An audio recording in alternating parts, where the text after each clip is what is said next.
these signals were very important.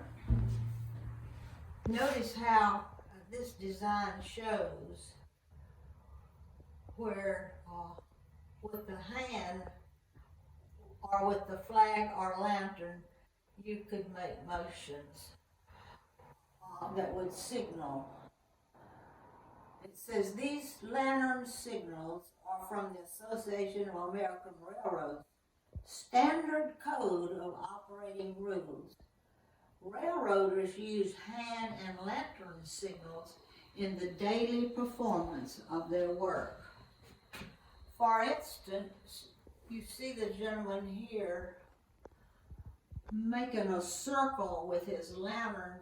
That was signaling the engineer that the train and everybody aboard that was interested that the train was fixing to back up.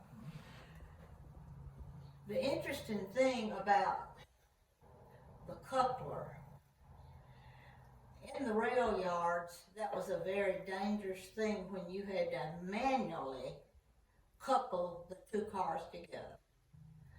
I read somewhere where a lot of railroaders were missing thumbs or a finger because they would get caught and you would lose that finger. So it was a dangerous thing until the day of the automatic coupler, and that saved fingers. Now,